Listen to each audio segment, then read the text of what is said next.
The Gospel for today, Wednesday in the Octave of Easter, is a familiar story in Luke's Gospel of the disciples on the road to Emmaus.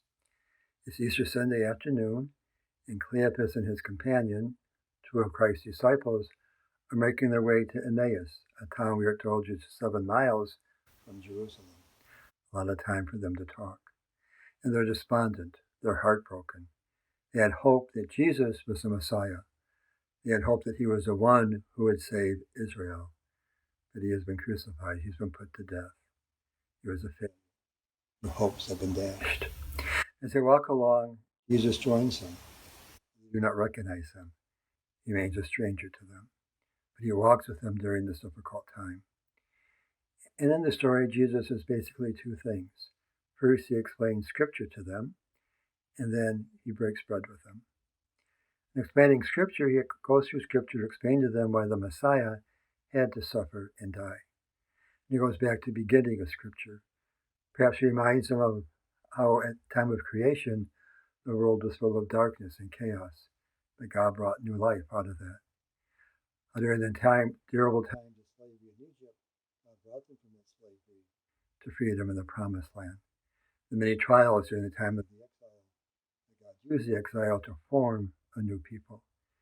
Jesus had to suffer and die to enter into his glory. God brings good out of bad, chaotic times. And then in the breaking of the bread, the disciples invite Jesus into their home for dinner. They recognize him in the breaking of the bread. Jesus is with us during difficult times.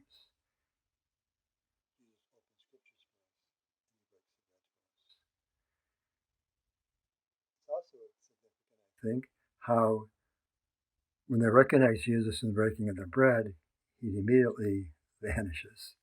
He's gone.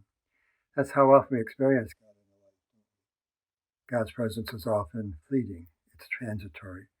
God seems to be there one moment and gone the next.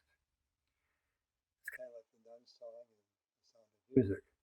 How do you catch a moonbeam in your hand? How do you hold the sand, a wave upon the sand? That's how loosely God's presence is in our life.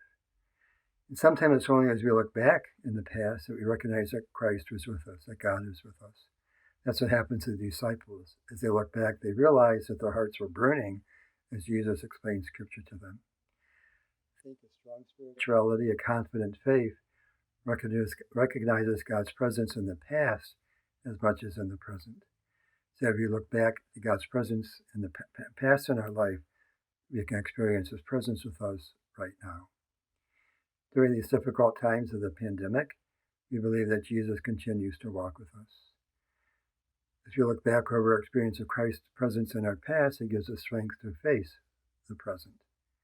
And I'm also sure that as we go through this, as we look back, we'll see that Jesus was with us, walking with us during these difficult times, leading us from these difficult times to something much better.